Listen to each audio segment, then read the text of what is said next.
What's up everyone? My name is Paul and today I'll be replacing the radio in this 2014 Subaru Impreza. The stock stereo in this car actually has a lot of features. You have Bluetooth for your phone calls and Bluetooth streaming audio. I've got some steering wheel buttons here. You can even plug in a USB thumb drive and listen to music that way. But this radio doesn't work very well. It has a lot of problems. When I get in the car, every time it has trouble connecting to the Bluetooth. Also here in the center console there's a USB port. If I plug my phone into that, it won't charge my phone or connect to it that way. I can plug the USB thumb drive into it.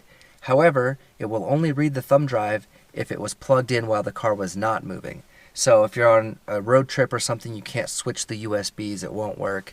I think that's kind of silly, and it's time for a new radio. I'm starting with a plastic pry bar above the radio. The trim panel snaps into place. Once the snaps are released, the panel only comes forward about an inch. The next step is to release the climate control cables. The glove box has to come out first, and the temperature control cable has to be disconnected.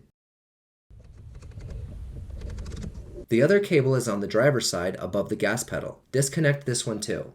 I'm using a small flathead screwdriver to unplug the hazard flasher switch above the radio, and there are two connectors for the heater and AC under the radio. Guide the cables as you pull the trim panel and climate controls. This is more annoying than I made it look. The radio has 4 Phillips head screws holding it in. Now I can pull it forward about 6 inches. Unplug the USB connections, the antenna, secondary ground, and both main connectors.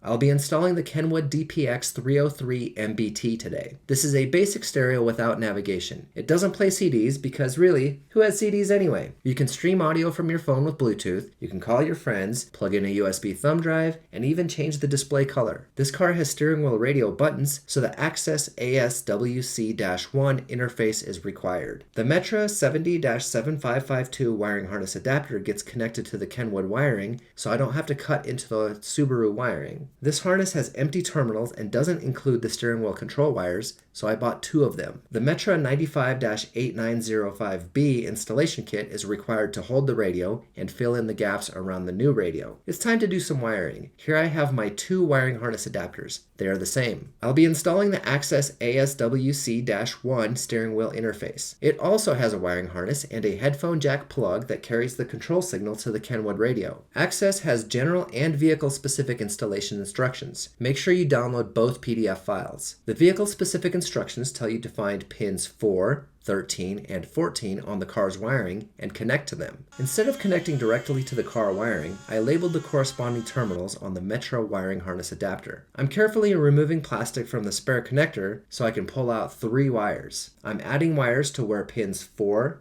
13, and 14 would connect.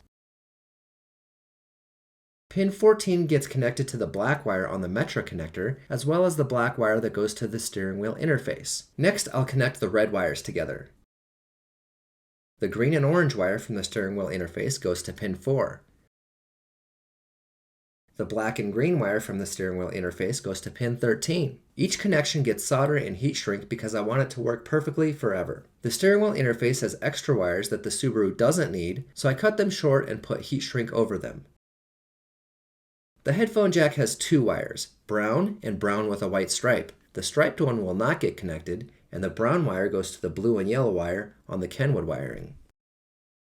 This is the wiring diagram for the Kenwood radio. All the wires except for mute get connected. The blue and yellow wire goes to the steering wheel interface. The rest of them go to the Metra 7552 wiring harness adapter. Just match up the colors for battery power, accessory, ground, and speaker wires. I taped up the harness to keep it neat. The wiring is done. This adapter will just plug into the steering wheel interface and radio, and the other end plugs into the car. Next up is the Metra 95-8905B installation kit. Snap the pieces together first. The right and left sides are labeled. Once both sides are on, just slide the radio in and install the screws. I used 3 screws on each side.